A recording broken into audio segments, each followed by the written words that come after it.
Good morning. It's very much my pleasure to introduce our first panel this morning on the New York poetry scene. Our first speaker this morning is Anne Waldman. Anne Waldman is a poet, performer, professor, editor, and cultural activist, and a founder of the Poetry Project at St. Mark's Church in the Bowery. Are we all right? Which she directed for a decade, and the Jack Kerouac School of Disembodied Poetics at Naropa University, co-founded with Allen Ginsberg and Diane DePirma, a degree program she continues to curate in the summers. She's the author of over 40 books, including, most recently, Voices, Daughter of a Heart Yet to Be Born, and Trickster Feminism from 2018, and has edited and co-edited the anthologies Out of This World, Nice to See You, Homage to Ted Berrigan, The Beats, Civil Disobediences, Beats at Naropa, and Crossworlds, Transcultural Poetics. Her 1,000-page epic, the Yovis Trilogy, Colors in the Mechanism of Concealment, won the Penn American Penn Center for Poetry, and she has received the Shelley Memorial Prize, a Guggenheim, and the Before Columbus Foundation Award, and is a Chancellor Emeritus of the Academy of American Poets. She has been an editor and co-editor of several small presses and magazines, including Angelhair Magazine and Books with Louis March, Rocky Ledge with Read By, Full Court Press with Ron Padgett and Joan Simon, and The World, and is a founder of the Fast Speaking Woman Band and album label. This morning, Professor Waldman will be presenting a paper entitled A Generative Rhizome. Our second speaker this morning is Dan Saxon. Dan Saxon has been writing and publishing since the early 1960s, when he contributed to and published Poets at Le Metro. Dan's poems have appeared in several chapbooks, magazines, and anthologies, including East Side Scene, American Poets, 1960 to 1965, and In a Time of Revolution, Poems from Our Third World. He has also participated in Penn Sound podcast number 15 at the Kelly Writers House. Several covers of Poets at Le Metro were published by Rizzoli's, New York School Painters and Poets, and Jenny Quilter, editor, and essays and articles about Poets at Le Metro have been written and published by Granary Books by Stephen Clay and Rodney Phillips, University of California Press by Dan Kane, and Spuyten Duyvil, a Waring Press by Carol Berger. His poems have appeared yearly in the Red Wheelbarrow Anthology, edited by Jim Klein. Born in the Bronx, New York, Dan is a graduate of the Horace Mann School, Wharton here at the University of Pennsylvania, and Montclair University. Dan's most recent poetry collection is entitled Linked Robins. This morning, Dan will be presenting a paper entitled Contents Creation and Distribution of Poets at Le Metro, Poetry and Publishing in the 60s, 1962 to 1965. Please join me in welcoming our speakers this morning.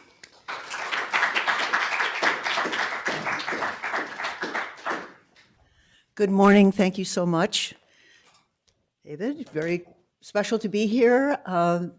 The acquisition of this archive is quite extraordinary, and so glad you're taking such good care of it and launching it in this way. So great to be here. I'm delivering a kind of sort of performative pastiche of things, a montage with different elements, and basically around the scene in New York and the founding of Angelhair Magazine, which was actually founded more in San Francisco, and showing slides that are kind of random, but they're mainly around people who were involved with the early years of the press. I think of this as my New York school phase. And although it was including the many writers from the nexus of the New American Poetry, and my co-editor and I had met at a Robert Duncan reading, actually at the Berkeley Poetry Conference, where everything started to gestate. And by 1966, I was still in school, still in college. We met when we were 20 in that summer of 66. We did our first issue of Angelhair Magazine, which ran for 6 issues, but then we published a number of items, many mimeographs, some offset, some printed, broadsides, little catalogs, and so on. And I would say a range, probably up to 60 of those items. And I still have a cover. It was an alternative cover for the final issue of Angelhair. So it was Angelhair number 6. It's a beautiful drawing by George Schneeman.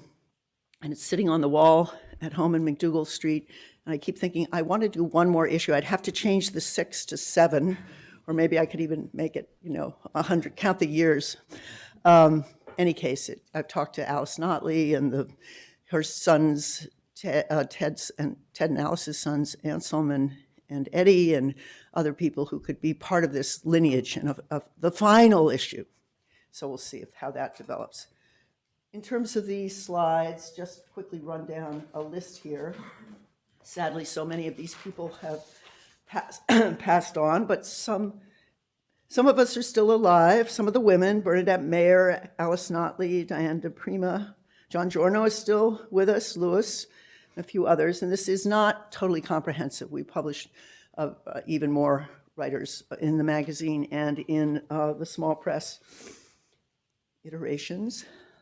So we opened with the atom bomb, which is where it all began, I think, for many in our generation, to really think about creating and helping nurture and coming together in community as a kind of antithesis reality. That's my new slogan now. This is the antithesis reality, and it continues, of course.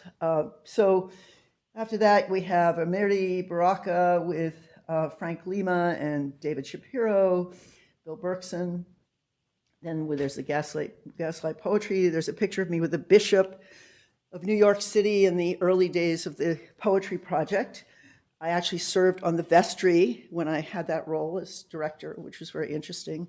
And we had so many kinds of people in the 60s using the space at St. Mark's Church in the Bowery. Of course, that was for people working outside formal institutions and academic institutions. Those were very important spaces, such as Judson Memorial Church, St. Mark's, and other places, mainly in the Village area. So we have the Bishop, Joe Brainerd, Jim Carroll. I'm sure some of these photos are familiar to people here. Yes? Yes, okay. You all know more than I do. Actually, I realized that yesterday after listening to these wonderful presentations. Covers, there's Lorenzo Thomas, Creeley, Joanne, Kiger, John Ashbery, Barbara Guest. I'm not sure if Kenneth is in there, I think. Kenneth and Frank O'Hara. Tom Clark, Clark Coolidge, Philip Guston, John Wieners, Bernadette Mayer, Lee Harwood, Denise Levertov, Larry Fagan, Edwin Demby. I hope Hannah is in there. Hannah Wiener, Charles Olson, Ted Greenwald, Rene Ricard, famous photo of Diane and Amity, John Giorno, Donna Dennis, and then Tapa Kearney, and nobody knows her. She was a very interesting writer who surfaced at Naropa and had a mad crush on William Burroughs and wrote, somewhat inspired by him, a very interesting document called Cuba. So anyway, that's a taste. So they will circulate, I think, as I speak. And first off, a poem that I found written around the time my mother died, which was early 80s. Teen languishing in cove. Little magazine of poetry, enticing to see, flagrant, flaunting itself, a dress of black taffeta, new norm, what cannot be seen, stitching a symbol, nuclear particle, walk through objects, correlations, or descent to wandering in reading, binary frames, ineffable displacement, a teen body, vagabond bounding, little magazine of matchsticks, twigs made vibratory, put it up all to see, a queen's horses, a ride into battle, something like that. Disavows taciturn refusal on other side of me, valiant suitor for poetry. This side, magazine is lovely, to what agency? Narrative voices, girls in temperament, gone icy while they await discovery. Inimical to me, lovely to read, to see. When a storm, someone blind in error of identity, blends in, it bends. Futurist, people mix up in it. You love to meet and pass them on the road. Long time to be found in the mouth, in the month more migratory herds. Then it's spring, everyone hungrier. Poetry, like temperament, passes in a ghost system. Grasses mask urgency.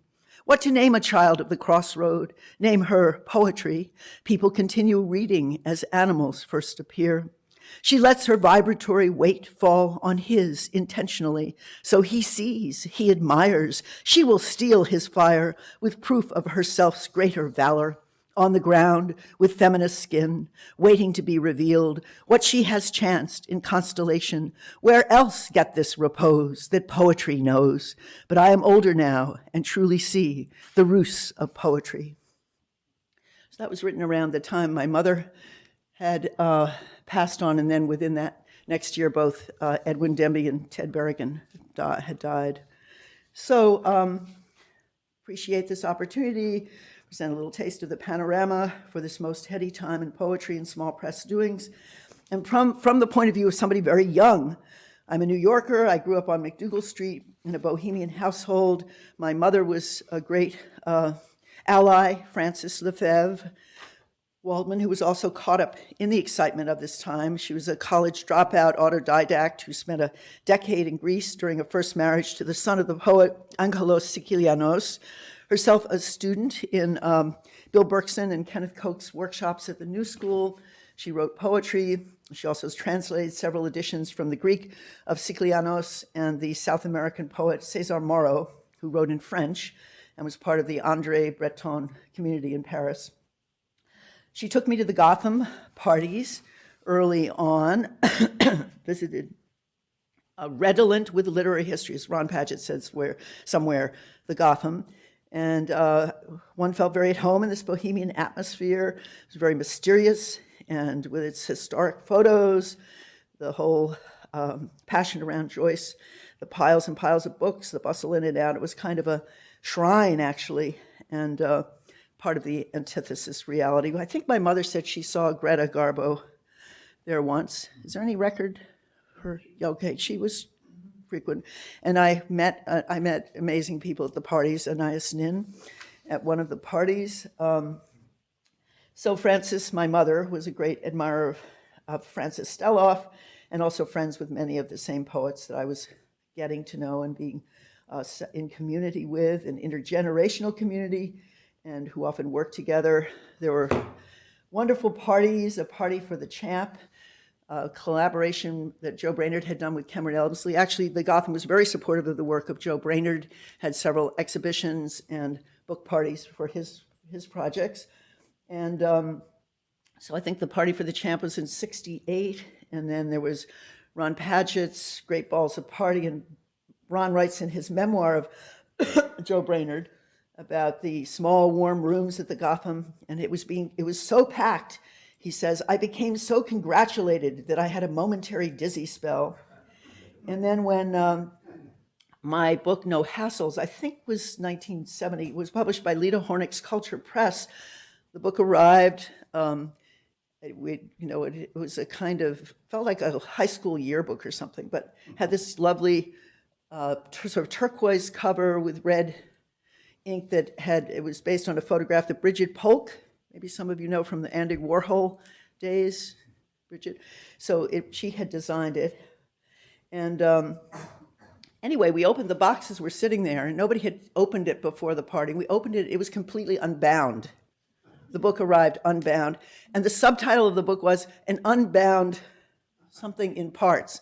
An unbound book in parts. And I said to Lita, what were you thinking?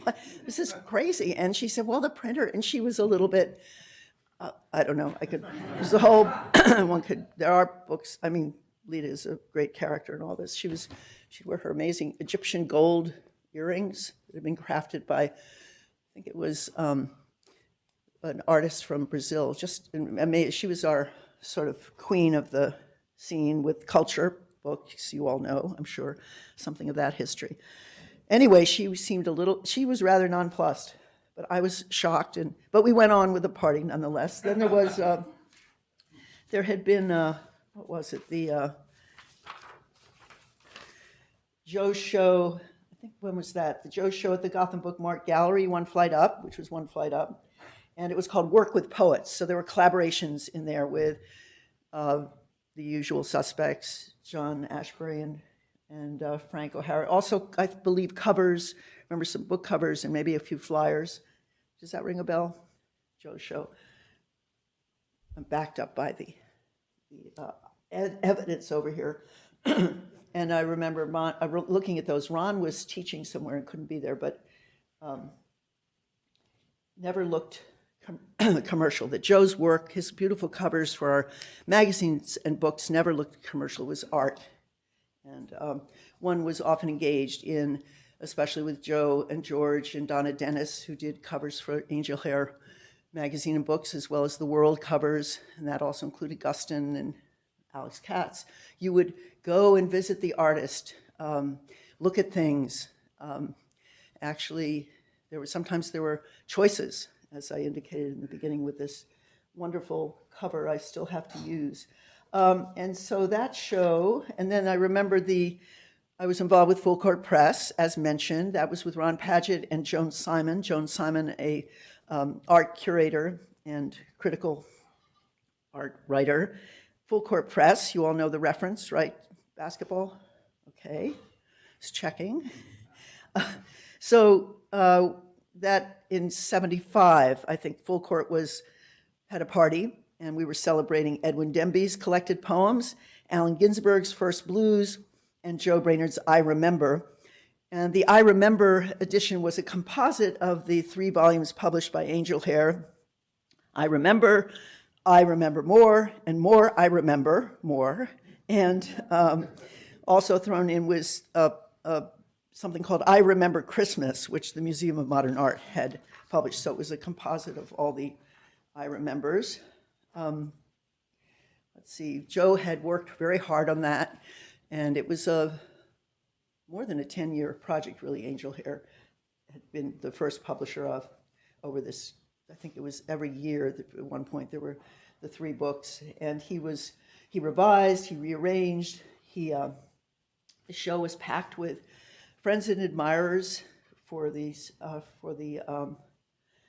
Joe's book in particular, and Edwin was there, which was wonderful.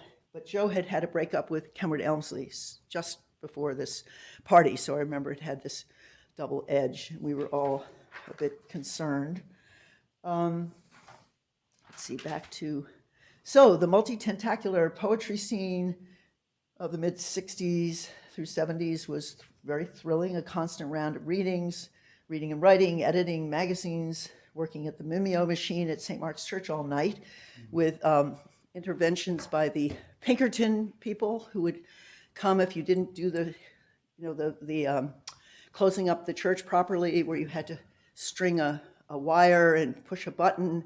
And one night, I'd been there there were 2 of us there, I'm not sure who it was, maybe Maureen or Larry, and the alarm went off, and within moments, the Pinkerton were there with drawn guns, because there had been some recent burgling of the tombstones at St. Mark's, actually, and people getting into the offices and taking some of the typewriters and so on.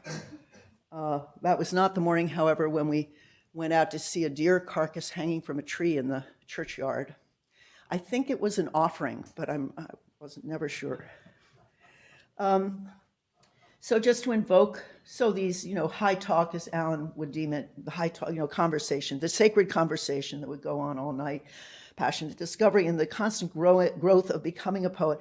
And this is something I'll maybe, if there's time, read a little bit from Louis Warsh's version of the founding of the magazine, where he speaks of how we were just really were starting as poets. So the magazine and this whole period and the early years of St. Mark's were concurrent with becoming poets. We were quite young.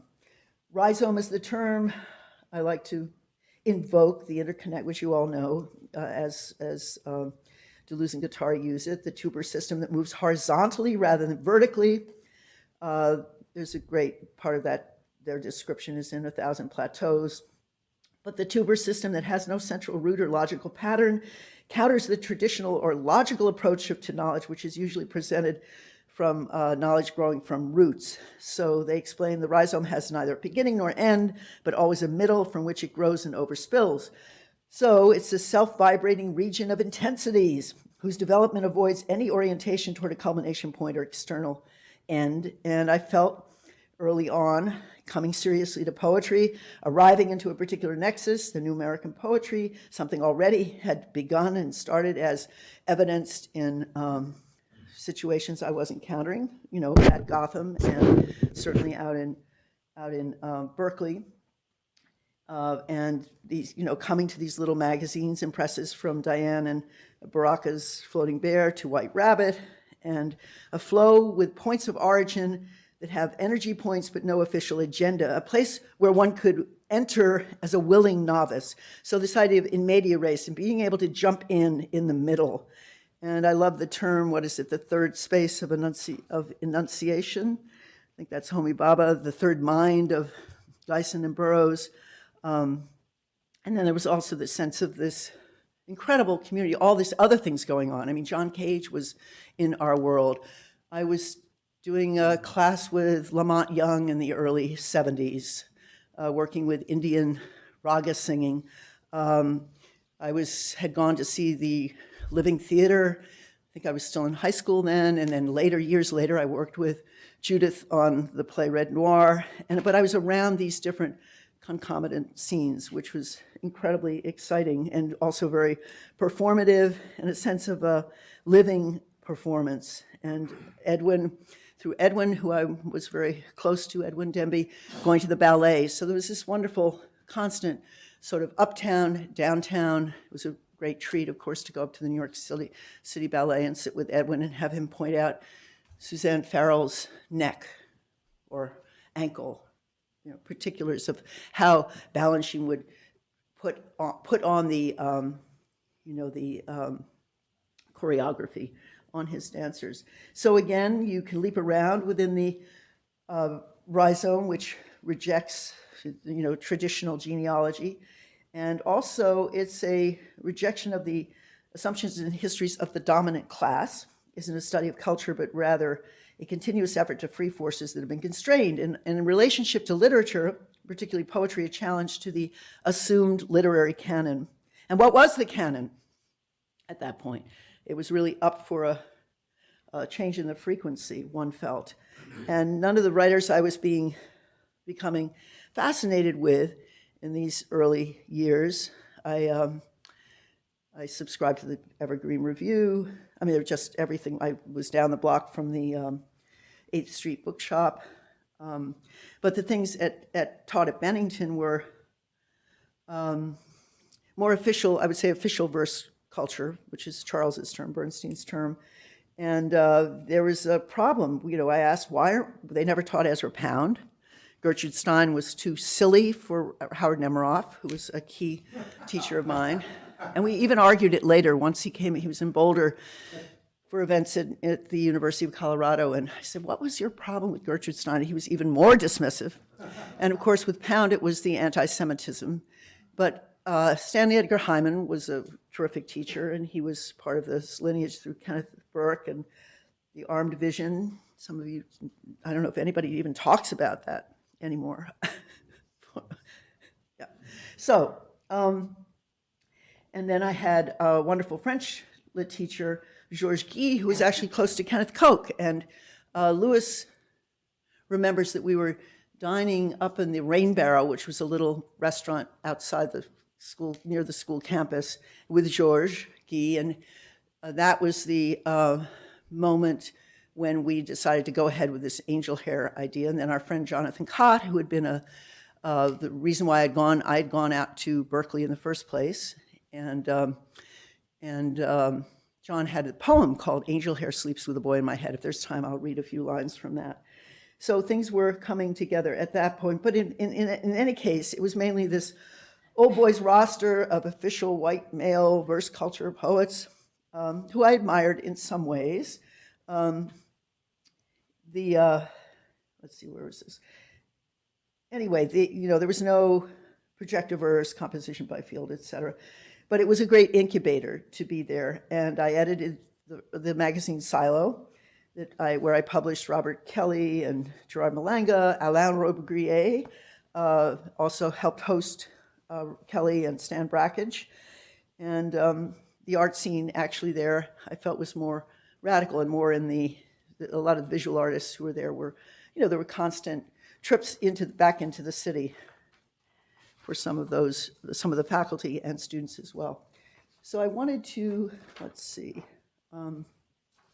jump back a bit to the New York School and read a couple of things of my own. This is out of a little memoir talking about John Ashbery, where I say there's a sort of opening there, criticizing the line, lying tamed by Milltown, we lie on mother's bed.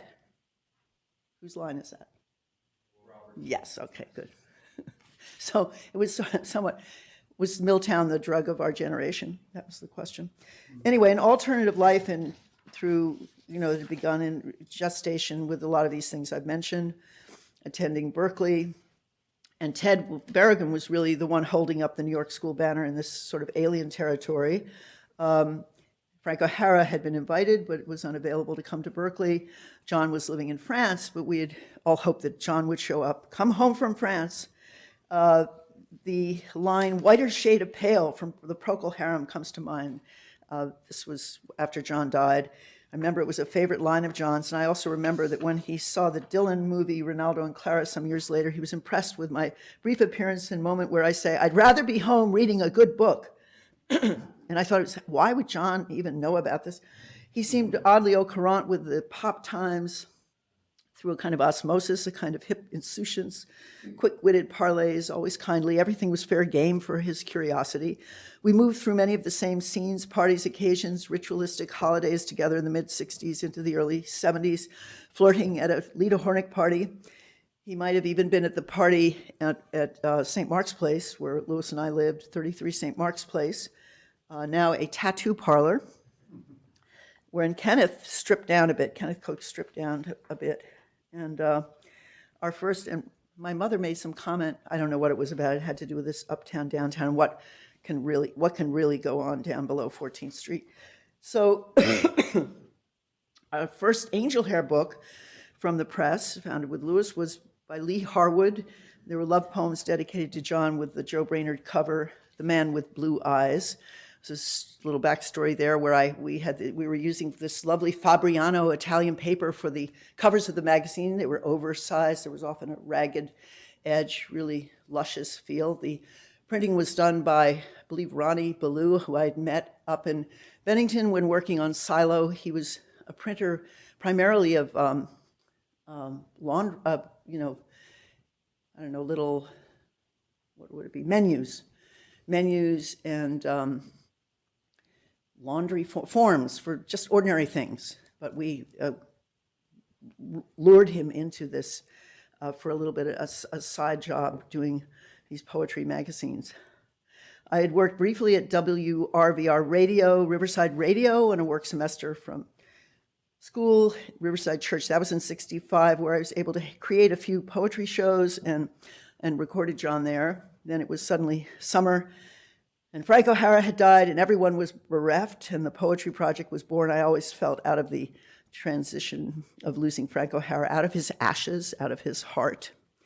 But John, in a way, was our breakthrough poet, having riveted this ever-growing number of friends, artists, readers, fans, strangers, young poets to an elevated shift of the conversation. The apocalypse had taken place with the tennis court oath at 62, with its mystical dream fragments, cut-ups, non sequiturs, shaped to intellect and sound, shimmering into sound with this shimmering language, also plain-spoken, matter-of-fact, colloquial, its title, A Flashpoint of the French Revolution.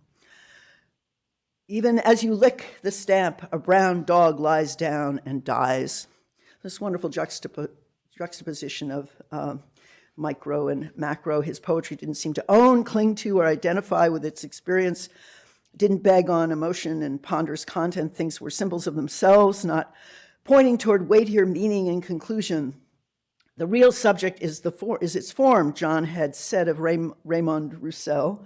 I remember sitting with Rivers and Mountains when it came out in '66 on the sofa at St. Mark's Place, trembling with anticipation. Perhaps we ought to feel with more imagination. You were my quintuplets when I decided to leave you.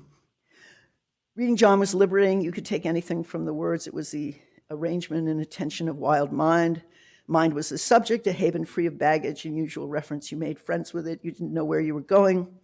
When you latched onto the poems, the skaters was like a dream, the surface as smooth as ice, very dazzling. And there was a blessing in disguise that still makes me cry, a poem to be read to lovers. And I still feel it. I felt it was one of the most beautiful poems I'd encountered. So there's a little quote, a little interview I'm quoting from that John and Kenneth concocted that appeared in The World, the Mimeo magazine from the Poetry Project. There's reference to Cleanth Brooks, an obsession with ambiguity. In the Air with William Empson, too. They were all about ambiguity. John had the right take, I think, and the times were definitely changing.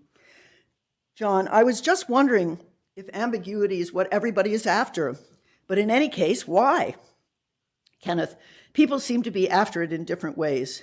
Actually, one tries to avoid the Cleanth Brooks kind. No, it seems an essential part of true ambiguity that it not seem ambiguous in any obvious way. Do you agree? John, I don't know. I'm still wondering why all these people want the ambiguity so much. Kenneth, have you speculations about ambiguity produced any results as yet? Have your speculations about ambiguity produced any results as yet? John, only this, that ambiguity seems to be the same thing as happiness, or pleasant surprise, as you put it. I have a feeling that since I am assuming that from this moment that life cannot be one continual orgasm, real happiness is impossible, and pleasant surprise is promoted to the front rank of the emotions. Everybody wants the biggest possible assortment of available things. And this was a piece for Jane Freilacher, a little poem, Nostalgia. Tries to invoke the atmosphere in her wonderful apartment. To you, Muse, who rocked the brains of so many of my heroes, you a hero too, for wise quip, bon mot, and panoramic eye, and stand up all around beauty enters the room, our own Barbara Stanwyck, glamorous, slender, assured, always gracious, if not a bit impatient. Why aren't these people wittier? Perky word-monger wonder figure of a liberated tongue, not miss a beat, voice distinct in the ear. It was your classy parties with drink and din, kinetics of best talk in town. Morris, Barbara, John, Yvonne, Alex, Joe Lasser, Kinniston, McShine, Rudy, Red, Ada, Ned, Larry, Harry, Mimi, Maxine, Kenneth's smile, hubby Joe's hospitality. But always a bit of intimidation round you with your aura. Those staggeringly great poems writ in your honor, bunkering the head. You turn crazy Jane of poetic trope into upscale, glowing, modish madcap Jane. Legendary gossip's elegance, mounting around you, star, La Freilacher. Formidable and by contrast, although you were never loud, the quietest paintings, as if noise forever absent or transmuted into compressed tension. And arrangement transfer was perfectly natural, John Ashbery calls tentative.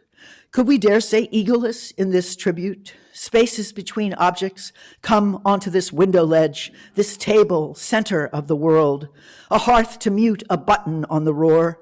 Hush here before your stroke and palette.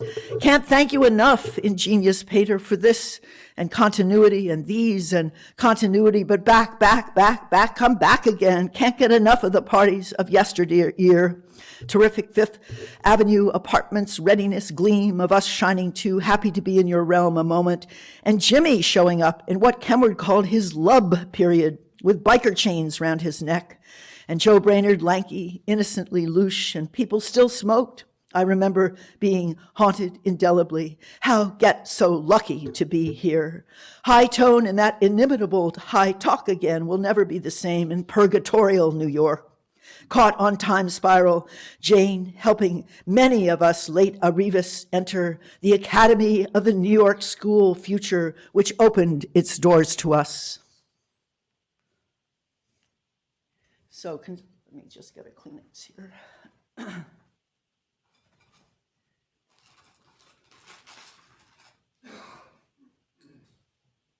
Oh, a Kleenex. Sorry. Does anybody have one? So I'm fighting a little cold. So much.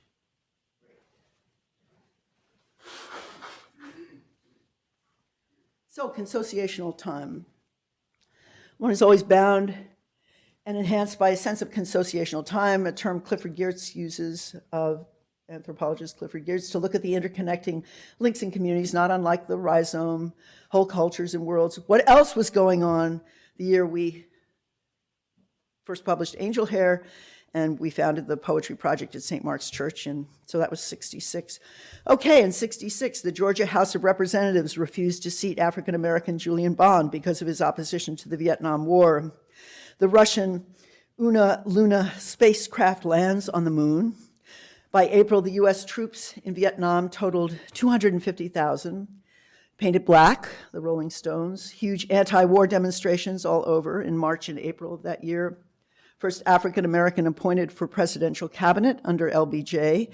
And by the way, LBJ's Office on Economic Opportunity was how we were able to really first, people have been gathering in the church, poets have been using the space for open readings and so on under Paul Blackburn's leadership. But it was a grant from the Office of Opportunity to work with alienated youth on the Lower East Side. So just a little shout out to LBJ. Anyway, he appointed Robert C. Weaver for HUD. U.S. nuclear tests at Nevada test site. First acid test in San Francisco. Martin Luther King makes his first speech against the Vietnam War. Civil rights activist James Meredith is shot. The Miranda Act enforced. Police must inform suspects of their rights before questioning. Not really enforced. Pet Sounds, the Beach Boys, Blonde on Blonde. Dylan, International Organization of Women Now, NOW, is founded in D.C. LBJ signs the Freedom of Information Act. Groundbreaking ceremonies for the World Trade Center. So-called race riots in Lansing, Michigan. Beatles, Revolver, House of Un-American Activities investigates Americans who have aided the Viet Cong. Transit workers strike shuts down New York City subways for 12 days. Anybody remember that? Yeah. Cigarette smoking hazardous to health, suddenly appearing on cigarette packs. Chelsea Girls, Warhol's film opens. The U-2 plane disappears in Cuba. Black Panther Party is formed. LSD is made illegal, and then the flooding of the Arno in Florence, 22 feet high, I think. I had friends who went over to help with that rescue operation, but millions of masterpieces of art and literature destroyed, and again, many people from all over the world rallying to help. And also published that year, Ashbery's Rivers and Mountains, Ted Berrigan's Some Things, Paul Blackburn, 16 sloppy haiku and a lyric for Robert Reardon, and also translation of the poem of the Cid by Blackburn. Gwendolyn Brooks's We Real Cool, Robert Creeley poems, 1950 to 1965. Duncan's The Years as Catches. Let's see, Leroy Jones's Black Art, Stanley Kunitz, The Testing Tree, Nights and Days of Merrill, Sylvia Plath's Ariel. What else? Kenneth Rexroth, shorter poems, Adrian Rich's Necessities of Life, Retke collected, Gary Snyder's A Range of Poems, that was Fulcrum Press in the UK, and Robert Penn Warren, and Louis Zukowski's All the Collected Short Poems. Okay, next little bit here, New York School tropes. Emphasis on the making, poesis, the sheer delight of it, cut-up strategies, a la Oulipo, which also has historic resonance with New York School, principally in the work of Harry Matthews, John to some extent. Amusement as an attitude, be amused, be amusing of it, a word Frank O'Hara used a great deal. Poem being allowed to chronicle the history of its own making.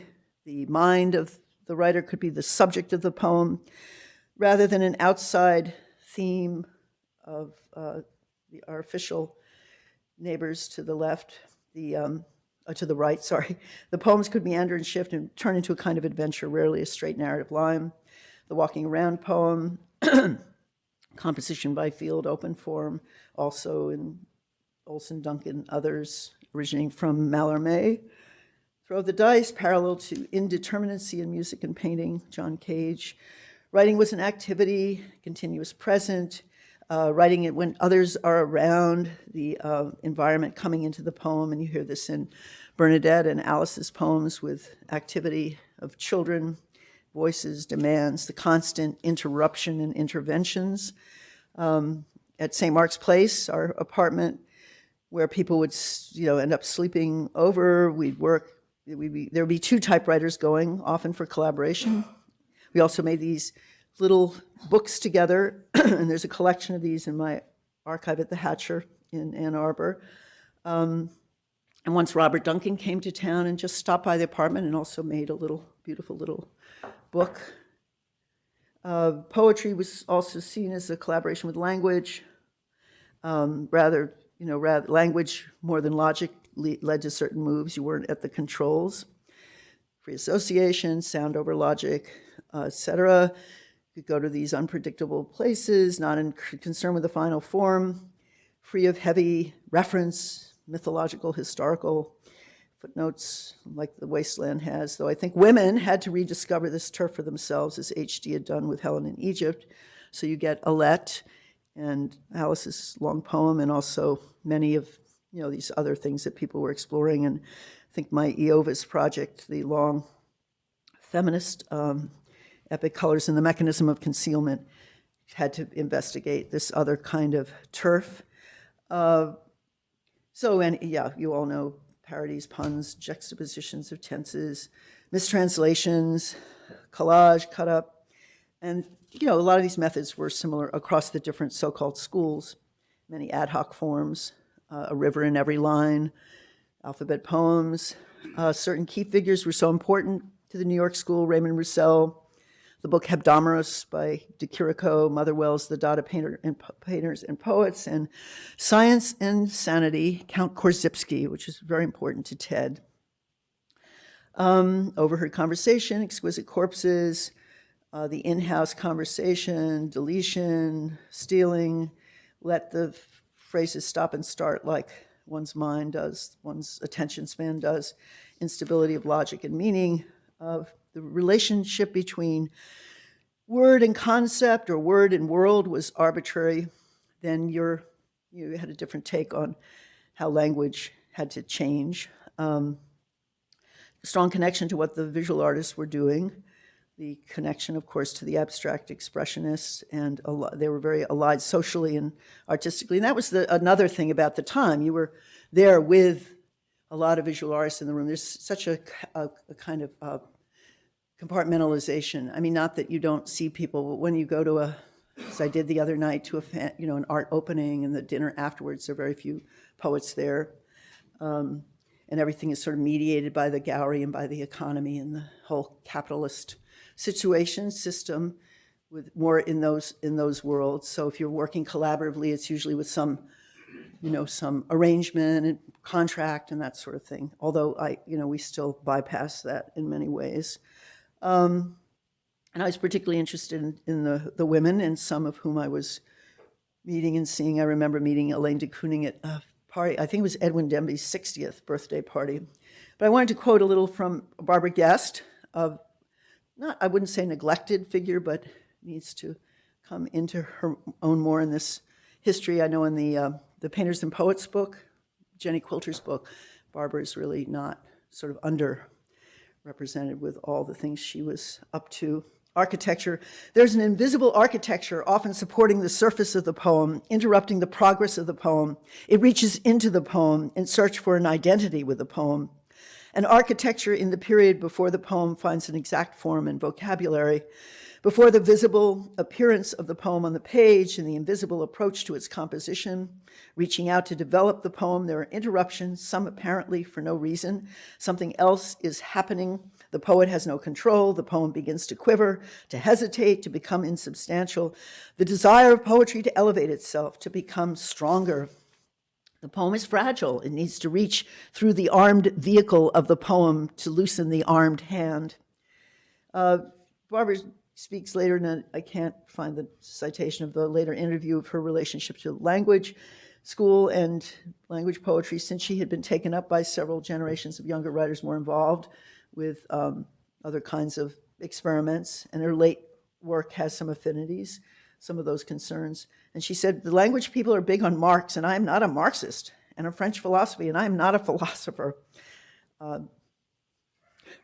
How do you like Barbara Guest? Where do you place her? Barbara Guest, when she moved to Berkeley, became the mentor to an entire New generation, of yeah. younger women poets. Exactly. And I've actually always thought that her Berkeley years really are the true story of Barbara Guest, more than the New York Right. years. No, she came into her own, and she was appreciated and loved, and her work was so strong, and I absolutely agree. She's also the only woman in the New American poetry who's not a close personal friend of Robert Duncan.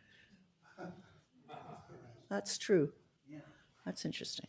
Okay, remember that. Anyways, I think I need to move it along. Sorry, I'm going to skip through. There's more on. Oh, it's not ready. It's not ready as usual. I have these piles. I'm trying to put together this book now called Bard, Kinetic, and I have like 500 pages of kinds of things for years that are never turned into the essays. Okay, let's see. Quickly. Object and peer to her male contemporaries. Anyway, that's a whole other story. My relationship at Berkeley, when I took my vow that I wanted to be connected to this incredible antithesis reality, I noticed there were not many women in the room. And that became, and I think that's over the years been, I once had my palm read and they said I was a spiritual or a leader of some kind that led her people into chaos. So I'm trying to make up for it. And the other thing at Berkeley was I couldn't, because I had taken that entheogen, LSD, the first time in San Francisco, I could not, we tried to get over the bridge to Allen Ginsberg's reading. And so I was unable to get over the bridge. And so that's why I had to, become so close to Allen and serve Allen and defend Allen. Okay. Ted Berrigan had spoken in Berkeley about whether or not the girls would be good as writers. Bernadette, Alice, and myself were on the cusp. The beginning, I felt, of a huge tidal wave, and others. I mean, I'd met Kathleen quite young, and Hannah was on the scene. I mean, there were many. You can't, compartmentalize the relationships and the affinities at all. But I remember this constant fight with Gregory, who insisted, he would insist there were no good writers since Jane Austen. But the fact that Gregory Corso was reading Jane Austen was great, so I didn't get away with it. And then I talk about Kathleen and race. This is another text I'm hoping that's called Women, kind of the New York School and beyond, but Kathleen and Rachel and all sorts of others. Eileen Miles speaks of the chatty abstraction of the New York School. She didn't really come on the scene until the 80s, but the chatty abstraction of the New York School and her capsule history was the invention of the New York School. Was John Ashbery heard John Cage's randomness of composition and was a fan of abstract expressionist painting, and John Ashbery decided we should do that in literature too. I don't think it was that doctrinaire.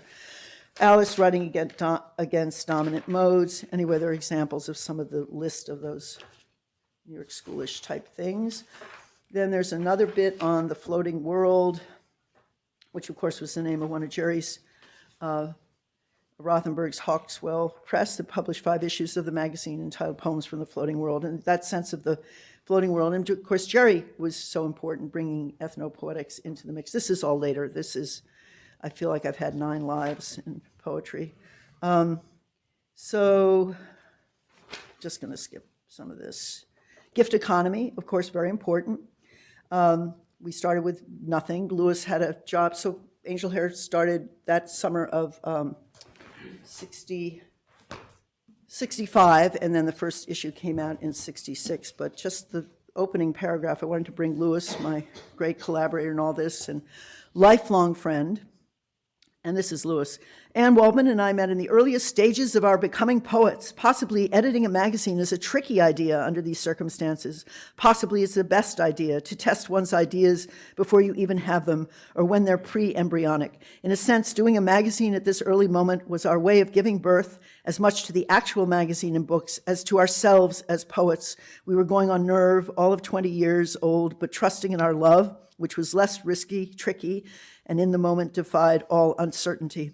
The fact that we were growing up through the editing of the magazine and writing our own poems at the same time was a complicated process and gave us a lot of permission to make mistakes, stumble, and recover. It was by making mistakes, as in every endeavor, that we learned. From the start, the contents of the magazine mirrored our social encounters as much as any fixed aesthetic. Yet we also had a point of departure in context. The poets included in the New American Poetry, etc., first appeared in '66. I encountered this book.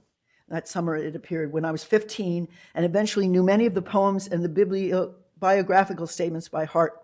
And there was also the Berkeley Conference. This is where we met. Don Allen, the conference was one of the major convergences of the poets included in the Don Allen anthology with emphasis on Black Mountain, poets of the SF Renaissance. None of the first generation in New York School were present. So from the start, this was the tradition we wanted to explore as publishers and editors. A feeling of wanting to go beyond that tradition came later, another step in the process of becoming, of being. It was just a matter of time before we realized that our real work wasn't simply to mine the tradition of the poets of the world, but to create our own. And then quickly a poem by collaboration by Ted and Dick Gallup. Ted Berg and Dick Gallup. It's called 80th Congress, dedicated to Ron Padgett.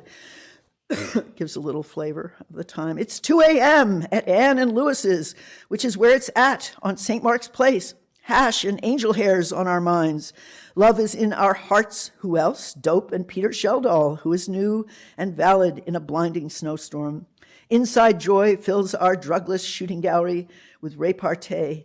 And there's smoke, there's marriage, and folks, that's also where it's at in poetry in 1967. Newly rich, but still a hopeless invalid in 1957.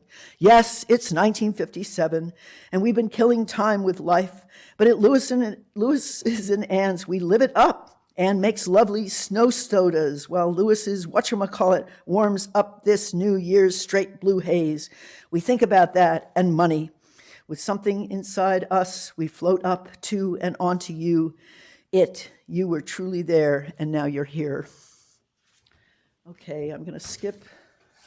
We all know about gift economy and Essai sur le don with Marcel Mauss. And giver does not merely give an object, but gives part of himself. The object is indissolubly tied to the giver. The objects are never merely separated from the men who exchange them. And it's interesting, I was just with Steve Clay the other day, and we were exchanging little items. It's always a pleasure. Notion of inalienability. In a commodity economy, there's a strong distinction between objects and persons through the notion of private property. Objects are sold, the ownership rights are transferred, the object becomes alienated. In a gift economy, the objects are inalienable from the givers, just to make that point. His argument is that solidarity is achieved through social bonds created by gift exchange. I would say that's true. And wanted to invoke Joan Retallack's ethopoetics too, because you're also growing, you're this composite thing, changing, shifting over time, becoming stupider or smarter or more insane. When you get down to the level of individual agency, the effects of any one person's actions or work, particularly from the partial and myopic perspective of that individual herself, are quite mysterious. This means, I think, that each person has to make decisions based on prescription rather than prediction. Okay, I'm going to close. Two things. And I don't know if you all know this wonderful quote. I find it very helpful. Rog Pogue Harrison from Forests, The Shadow of Civilization. Some of you know that book. Scale of transfer, and there's one other thing here. The scale of transformations we are witnessing today has no precedent either in natural or cultural history. The global uprooting of both nature and humanity make each and every one of us a refugee of sorts. How long we remain refugees on the earth, no one can say. But the fact of homelessness has now become obvious even to the most privileged or protected members of the human family. What is not obvious to us, on the other hand, are the potential saving forces that one day may rise up against the tide of nihilism. It may be well that in the future, these decades will be remembered above all for the improbable existence of a handful of poets who brought the old household gods into hiding. From our present perspective, nothing seems more superfluous to the contemporary turbulence of history than poets. Yet our present perspective may turn out to be the most superfluous thing of all. This much is certain. At a time when the gods have no choice but to flee from the falling city of man, it is only the poets who can take them into their safekeeping. So thank you for all this work you do. And archive is shelter. Archive is shelter. Archive is the disembodied voice of a palpable consciousness. Archive is a jumbled dream. Archive needs poetry, you must never forget. Archive is inscription, inspiration. Archive tells many stories. I am Archon, and a mere inscripted postcard is archive. When we return to our speech and start our own country, take this as directive. Memory of an animal is also yours. Archive of all opposable thumbs we have record of, and many wisdom identities. Archive's murmur circulates around the room. Archive lets originals breathe. You can't tamper with archive. It's a strange cosmology, and it goes on and on. Thank you very much for your attention.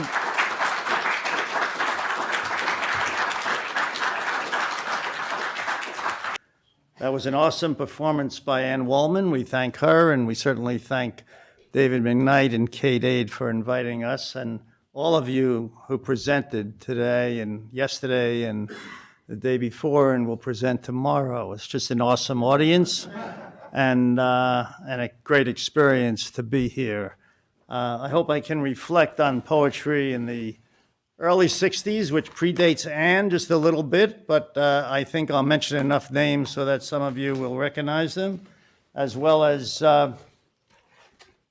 recognize the work of Gotham and recognize the work of some of the great bookstores and poets that wrote, lived, breathed vibrantly during the early 60s between generally, when I fell on the scene, I say fall on it, there was a total accident, but I think what we did was meaningful.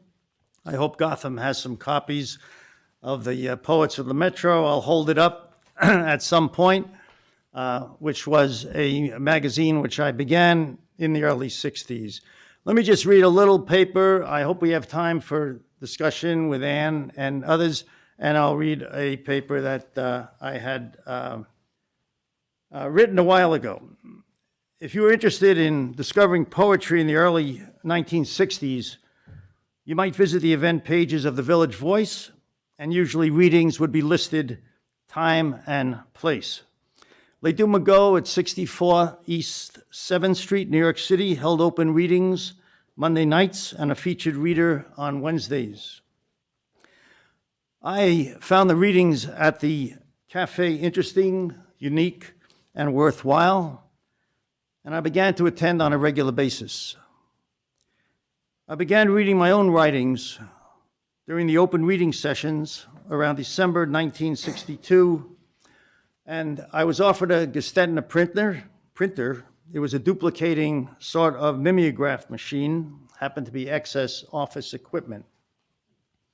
And you place a white sheet of paper with a blue or black carbon backing in the machine. You turn a handle and produce multiple copies. My first suggestion was to myself and people I knew, you know what, this would be terrific if I brought it down to La Metro. And it wasn't the Metro at the time, it was Les Deux Magots, which preceded La Metro.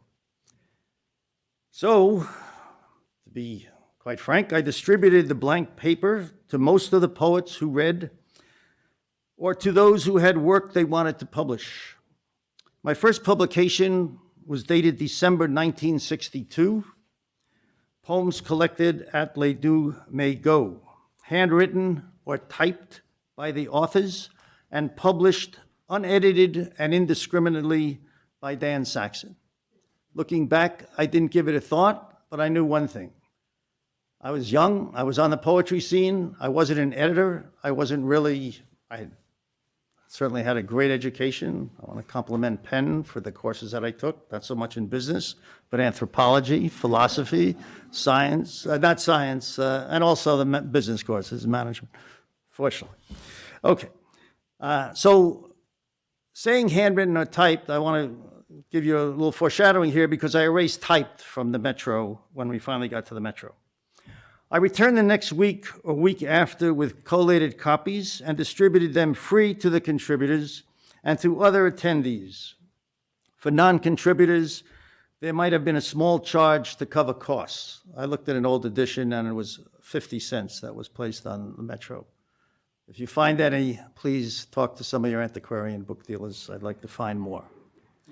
I also distributed copies to several bookstores, including the Phoenix, some of you mentioned that, Bob Wilson, who corresponded and who wanted copies, 8th Street Bookstore, which you mentioned, and the Gotham Book Mart, which located uptown. And this was early, and I was so pleased at one point to go uptown and see the magazine exhibited at some point.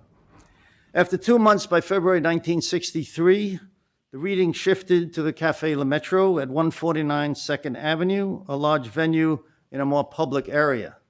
What is most coincidental about that is the same number of my wife's address in New Jersey, number 149. Has absolutely no consequence, but if those of you who are mystics or after many years of marriage, I'm very happy 149 was the number of her apartment, and also 149 2nd Avenue, our house. After descending a few steps, you were in a rather large room. So we moved to Le Metro. It was a larger area. Mickey Ruskin will talk about that. Moved left Les Dumego and went to Le Metro, 149 2nd Avenue. After descending a few steps, you were in a rather large room with multiple wide columns. The readings took place at the center to the left of the entrance. Another smaller room was in the back to the left. St. Mark's was on 10th. Dumego, at that time, 149, was on 9th. We can get into the description of the area at the time. Another smaller room was in the back to the left. For issue 3, which I have here, and I'll just show you some of the issues, I changed the name of the magazine to Poets at Le Metro, handwritten by the authors and published unedited and indiscriminately by Dan Saxon. I continued to receive handwritten contributions, although a few were typed and some drew artwork to accompany their submissions. So there were several artists. You mentioned Joe Bernard, Milton Resnick would draw. Certainly Ted Berrigan, Allen Ginsberg would have their unique signatures on them. And we'll talk about that in a few minutes. Most poets would transcribe from their notebooks or papers, but a few might spontaneously write their contributions before, during, or after the readings. I contributed a poem or poems to each of the issues. Every submission was duplicated and included in the magazine. I'm sort of proud of that. I never edited any one of the submissions, and when I chose a poet to please submit, most were more than happy to submit, and I would collate them and put them together in the magazine. So in terms of a free speech, we can get into that too, and a publication. This was an unedited publication. There was no advertising, there was no comment, there were no grants. This was Café Le Metro, and I'll get into the comments of the Café Le Metro at the time. I began to receive several works from poets who were unable to attend the readings, and I would include these also. George Dowden, Anselm Hollow, Dwayne Locke from University of Tampa Review. Remember, this started as a very small process, okay? At first, about 25 to 30 copies were printed, and that number increased, perhaps to 50 or 75, as did the number of contributors and the interest of bookstores, individuals, and several universities. I sent copies to university libraries, and I believe the University of Wisconsin, New York University, Northwestern, Northeastern, Southern California, and others requested and received them. Some have full editions of the 20 editions that were finally publicized. And this number grew as the magazine achieved greater recognition. Gradually, the Metro became the center of readings in the East Village, and often lines would form outside to gain entrance. The readings generally began at about 8 p.m. and might continue to 10:30 p.m. or longer. In most readings, each poet could read about 3 to 5 minutes, although many exceeded this limit. The poets and audience came from a diverse geographic area within the United States and outside it. Many, both men and women, were in their 20s, 30s, 40s, and older, and came from various backgrounds. There was a great diversity of styles, topics, and poetic techniques. Another aside is I think it was amazing that there was such diversity, from anger to sensitivity to love to revolution. But the fact that everyone listened to everybody else, and I'll mention that, looking back, was an astounding achievement at the time. Overall, there was respect for the readers, applause when appropriate, and an appreciation that these readings could take place in a generally peaceful environment. We'll get into whether or not someone had coffee or smuggled in some wine or were totally sort of out of it, but that's another issue. There was reported that the city wanted to require the owner of the Metro to purchase a cabaret license, which would have forced the readings to be discontinued. But this was fought as a legal First Amendment issue, and this effort was defeated. Paul Blackburn, you mentioned his name, I believe Allen Ginsberg, possibly Ted Berrigan were involved as a First Amendment issue. We can talk about that. Was poetry reading a cabaret license? The court turned it down. They said, in the name of free speech, poetry did not fall. It would not be taxed in the category of a cabaret. Some poets became good friends. Others related on a more casual basis, and others came and went with little interaction. So we could mention names of poets, and I could probably tell you, yes, I spoke with these poets continually. We had a lovely relationship, friendly relationship. I'll mention some names. Certainly, you're going to hear a repetition of names because several poets were included in the magazine many times, several times. I won't say all the time, but many were almost there all the time. I can mention names: Diane Wachowski, Paul Blackburn, Ted Berrigan, Allen Ginsberg. Go on and on. Ed Sanders, Thule Cup for Birds. Some names you may not have heard of, some of you may know, and I'm sure Anne knows the continuity of some of the poets who went on, as I told you before. Some poets, I also began to publish a Poets at Le Metro chapbook series, including one of my own, Absence, which I have here, and also some others. And subsequently, I published several chapbooks of my own, one called Atman, dealt with my experience in India. That's another theme.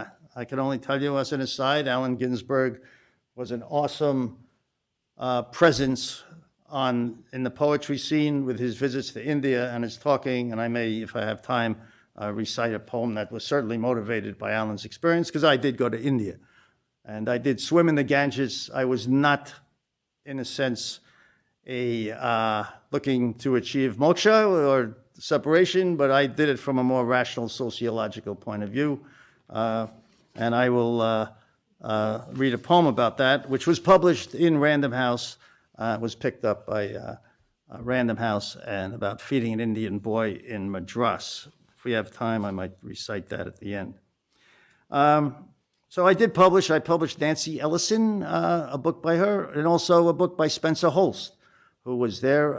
Certainly Jackson McLough was on the scene continually with his, and he's been invited to Penn. Some of these writers have come to Pennsylvania, hosted by the Kelly Writers House, which personally has been terrific. I've attended many of their cabarets at the Mizell Gallery in New York City, and I certainly am grateful for the Kelly Writers House and Penn campus, which did not exist until the mid-90s, as far as I know. I also began to publish a chapbook series. I published several chapbooks of my own, Atman, In the Shower and Out of It, 1996, and Another Flight, 1976, which, surprising enough, the Gotham book Mart had in their collection when I looked at it. Several of my poems were included in little magazines of the 60s. So not only was it my magazine, but during that time, there were several magazines that developed during the 60s. Some of you who are knowledgeable about it, probably aware of it. Ed Sanders had a magazine, which I won't mention the name, but he had a magazine, and those of you familiar with that. Certainly Intrepid, Alan Deloche, at the University of Buffalo. And by the way, I didn't mention the University of Buffalo in my universities, but that university has an excellent collection of poets at the Metro and other poems. Corey, I believe Will Inman might have been associated with that. Lines, Aram Saroyan, who published several times in Poets of the Metro, and I believe Anne is certainly familiar with Aram. University of Tampa Review, Dwayne Locke included with some of the poems, and they would put a poem of mine in, or they would obviously have other poets who were active during the time. Yowell was another one, and the Anchor Doubleday and Random House anthology, East Side Scene American Poetry, 1960-65, New York Anchor Doubleday, was edited by Alan DeLoach. You should be able to have copies of that, and that really included many of the poets at La Metro, the Alan DeLoach East Side Scene. It came out in an early edition first, and then Anchor Doubleday picked it up. And the Donald Hold anthology was the most famous up until that point, I think. And I don't know if this achieved a great deal of distribution, but it was an important compilation of the poets at La Metro. And also, my poem in Visiting India was in a Time of Revolution by Walter Lowenfels, who edited that for Random House. The readings continued at the Metro, I believe, until the middle or near the end of 1965, which was my last issue of Poets at La Metro, the 20th, and that was in January 1965. The magazine can be found in several libraries, including the Berg collection of the New York Public Library. I have retained several editions, but original submissions were disposed of by the maintenance department of the apartment basement where they were being stored for safekeeping, despite my notice not to remove them. That was a great loss to me. These were original manuscripts of every one of these poets I mentioned.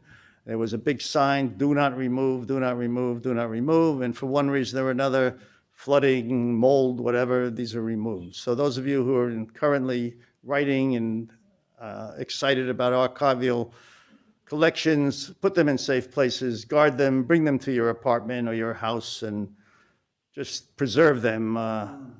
I'm very fortunate that the Berg collection has all 20 copies. University of California has all 20 copies. Several of the other institutions, I think Buffalo might have a complete collection, but it is what it is, as they say. So let me just sort of finish up, or I want to just have some other quotes. I have a little time, I think. Please let me know when you want me to stop. You want me to read a poem? I've read it before. Okay. Well, I'll read one or two poems. Okay. Let me just finish these remarks. Many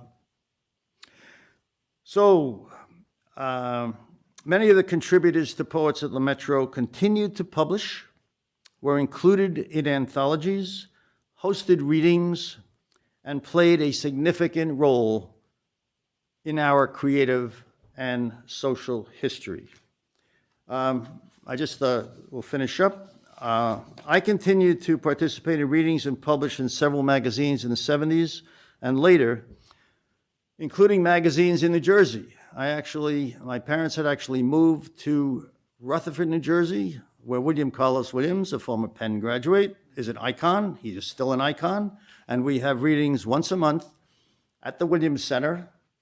I've met his granddaughter. We've had a lot of activity. Some New York people come continually. It's been going on for the last 11 years. My poems have been included in the anthology, The Red Wheelbarrow, Rutherford Red Wheelbarrow.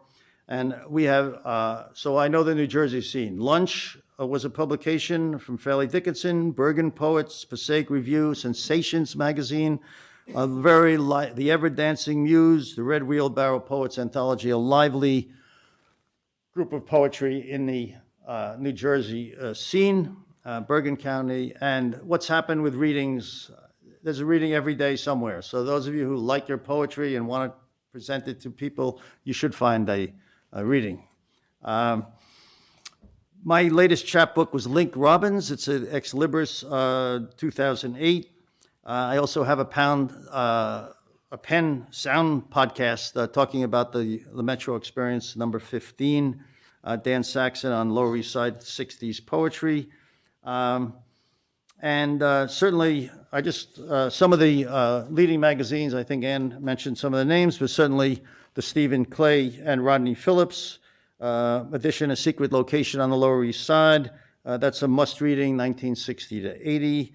New York Public Library and Granary Books. Alan DeLoach, East Side Scene, American Poetry, 60-65, Anchor Books, Doubleday and Company.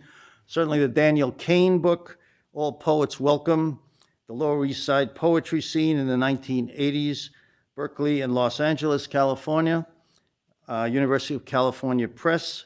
Carol Berger, another person on the scene. I should have mentioned her immediately because she was active on the scene and a terrific person. An anthology of socio-cultural happenings, multimedia in the East Village, 1961 and 1966. Spite and Dial Waring Press, and the New York Public Library's exhibit, January 24th, 1998 to July 25th, 1998. Secret Location on the Lower East Side, 1960 to 80, of Mimeograph Publications as publisher of poems collected at Les Dumego, Poets of the Metro, 1962 to 65. It was awesome to look at the New York Public Library, which I didn't even know they were having this exhibit, and see a sign, Poets of the 60s, and my whole family was awed by this. Your magazine, this little tiny magazine, is under glass. I mean, so that's the story on that. I could go on with quotes from different publications. We even have a quote. You did say I should wrap it up, right? Okay.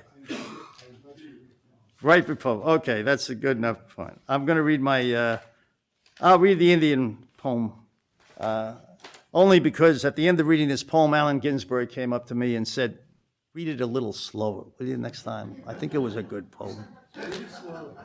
Read it slow. Okay, and then I'm done, unless you have questions, and we'll take it from there. But this was called Atman, 1965. All of you who are into any Indian thought knows what Atman is. It's like the self and the mind out there in the cosmos, and mind-boggling. Atman, 1965, Atman. I fed an Indian boy once in Madras. Bought him a meal at the Y consisting of curry, chapati, dal, and ghee. He ate so rapidly that the luxury of silverware was an impediment, which he cast aside, preferring his right hand as usual as he scooped up the food in mounds and shoveled it into his vacuum mouth rapid fire. Then he proceeded to tell me I have 5 brothers, 4 sisters, and a mother and father, all hungry. Afterwards, he stood outside waiting and waiting until I emerged and was fallen upon by 20 to 30 of his friends, all hungry, wanting, waiting, limping around in broken dance, many sprawled maimed and rotting in the streets. I made my way followed and latched onto by hordes of the hungry, dirty, and impoverished, some not able to walk 20 feet, all crying, Naya Pesa, in that haunting revelation of need. Then I entered a bus protected by a sympathizer who said, beggars, go away. Whereupon one threw some dirt through the window and most motioned right hand spasmodically to swollen or non-existent stomach, and then to parched mouth, all demanding Naya Pesa or another 2 hours of life. Thank you.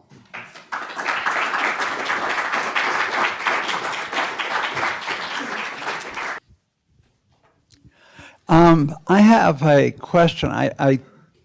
I think it's mostly for Ann, but actually it could apply to either of you. A couple of years ago, there were some grad students here who made an argument in Jacket Magazine that Daisy Alden's folio, which came out a year or two before the New American Poetry, was in many respects a more representative and fairer portrait of the scene in that period. And they were arguing that that was an anthology or an issue that should have been reprinted and given much more distribution. It had a lot more of the New York School, and it had a lot more than the 4 women who were in the New American Poetry. And so I'm curious about where Daisy Alden fits in your various scenarios, because it's not a name that I recall people talking about. I knew her a little bit, of course, and that was an incredibly important anthology, and I'm surprised it's not reprinted. No, I think, you know, people I was with certainly took it seriously. She was working then was she at Cooper? Where was she? And also this link to the art world, sort of a bigger range. No, I'm surprised that it's an issue. No, I mean, something gets. People, you know, a lot of people never. I think there were more women. There were more women, decidedly. Yeah, let's bring it back. We had a little correspondence. This and that. I was invited to something, contribute to something. No, I admired her, definitely. John? Thanks, Camille. Hi, everybody. John Pollock from the library. Thank you both so much. A lot of the stuff is new to me, so I'll just ask Dan a question. A remark that you made, sort of in passing, interests me about your editorial stance or your lack of editorial stance. And I wonder if you could talk about that for another minute, you know, a sort of philosophy of unediting that you kind of you know, glanced at. Were you, you know, we have the American Poetry Review archive here, for example, which has a lot of editing and, you know, a lot of process.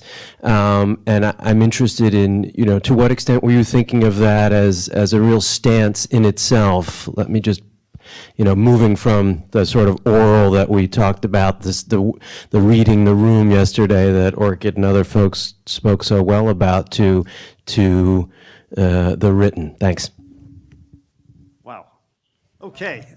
You have to realize, going back in time, we hardly know what's going on that happened tomorrow, or we don't remember yesterday. I'm talking of a publication that came out without a cover. So the first issue, this is issue 3. Just listen to this. So I'm showing up as a young man, and I'm supposed to evaluate what's going on. I don't know what's going on in my own life. And I'm contributing every week. Not every week, I'm reading on a regular basis.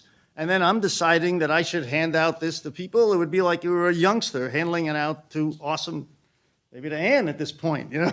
And I'm saying it's their judgment. This is Le Metro number 3. I don't even have a date on it, but it says March 1963, actually. Yeah, okay, so that would make sense. Poets at Le Metro, probably the first issue at Le Metro. Look at some of the names. Jerome Rothenberg.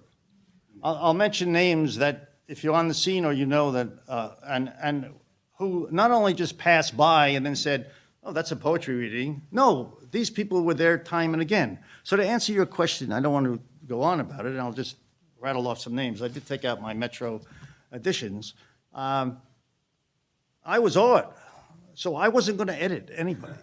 And I never did that in the 20 issues that I made. But look at some of the names here. This is early in the game. Jerome Rothenberg, Susan Sherman, Carol Berger, Alan Katzman, Paul Blackburn, Jackson McCloud, George Montgomery, Gregory Corso. He was the only person. You edited? Oh, you preempt me. He was the only person in my, let's say, 2 years or 26 months attending readings that interrupted readers when he came. But may he be well. He streaked a reading at the St. Mark's Church. Okay, I won't get into that. So we have, this is the third issue, John Keyes, Taylor Mead. Anyone who heard of Taylor Mead knows, I mean, if you were sort of looking for a normal session. I mean, I don't want to take anything away from Taylor Mead, but I can only tell you the diversity was there for someone, a youngster like myself. And the only way that I could approach this was to, I'm answering your question and talking too long, but was from an attitude of where you were in the education cycle. And, you know, there's been a whole lifetime. Are we the same as we were? Are you the same as you were years ago? Okay, I stopped. Little traces. I could go on. Barbara Holland, anyone who knows Yes, these names, I'm Barbara just Holland. an awesome woman, an older woman. When I said there were poets in 20s, 30s, 40s, 50s, we have to do more of that. We just have to communicate with the older people and the younger people. Our universities, we say they're diverse. No, it's Give me a very break. Very intergenerational. We need some generational, that would be a point. I was going to say, Kelly Writer's House does a lot of that. Inman, let me just finish some of these names. Ed Sanders, as early as 1963. Now, when you look at anyone who's been involved with this type of poetry, and note that each character comes on, I don't say character, each person, each poet comes on. I'm sure Anne would attest to this, and because she knew them well after I knew them, were growing, branching, vibrant, had all kinds of emotions at these meetings, from the meek to the, shall I say, the dominant and forceful. So here you are sitting around, and I must congratulate, and Ann knows the same characters people I'm talking about. Paul Blackburn, kudos to him. I actually wrote a poem to him in a book that I published in later on. He ran the meetings, and Alan Katzman, Susan Sherman, Carol Berger, all of these names hopefully will go down in history. There Eric was a group Kiviat of, and some of these people were on the little committee at the Poetry Project in the early years when Joel was, and so there'd be meetings, and actually this issue about editing and discrimination of this and that, because sometimes it would veer. I think with Angelhair, there were particular things we heard that we wanted to get. For example, Robert Duncan had heard Ted Berrigan in Berkeley and then written some sonnets a la Berrigan, and we wanted those for Angelhair so that we'd go after things. On the other hand, with the world, at one point I tried sending out stencils in rollers to poets, inviting them to submit, but they'd have to type their own poems. And it was a nightmare because nobody could figure out the stencil, which side of the shiny shoe. It was a nightmare. And then some people had typewriters with that O, striking the stencil, and then it would be hollow, and then more ink would come through. Anyway, I had to retype a lot of them. So that was the indiscriminate approach, which was actually more work. Right, we have time for one more question. I love you and all these names. What's that? Barbara Holland. Yeah, she's in a long time. I haven't been involved in this scene since 1967, sort of. Very often we have visitors who, Wife, by the way, I don't want to. we often have visitors, those of you who come to New York City, and, we show them New York, blah, blah, blah. But we take them down for breakfast at Vaselka, which was the center of the scene at St. Mark's Place. And it's interesting to know what is there today and what had been there before. So I'm going to let Dan talk about what you would see now at what was in the early 60s, the beginning of the great poetry scene of the 60s and all those movements in the 1960s. So it's interesting, but do go down to St. Mark's Place. And Some of the soups are this. I was just there a couple of weeks ago, Vaselka's. Still the same food. Plug for Vaselka's, Ukrainian restaurant that's generally awesome and appeals to everyone. And get there early enough so you can have breakfast. But it's a great place to meet and have fun on 9th Street. Okay. it's a Greek restaurant now, the Metro. Yeah, you can go back there. It's had a couple of different, the Metro, we could go on. I mean, this, just like Ann could go on, I'm sure, for another 3 days. I could go on for another 3 days also. But it turned into a bar and a cafe. At one time it was called a telephone, and there was another room. Now I think it's a restaurant and a bar of some kind. St. Mark's Church, a beautiful church to walk into, is up a block away. Peter Stuyvesant, I think, is buried there. We take guests who come in from anywhere and want to see the neighborhood. Stalks the premises. Right, still. You right. hear these So dragons. the neighborhood, as you probably know, was sort of a mixed neighborhood of several ethnic groups, and it's still there. But like everything else, obviously the West Village changed. It moved to the East Village, and now I believe readings are Disney is everywhere. moving around the corner. Disney has bought, I don't know if you know the City Winery, but they bought that whole block there in July. The whole block is coming down, and Disney is coming to New York, their headquarters. All right, thank you so much, Dan and Ann. Thank you.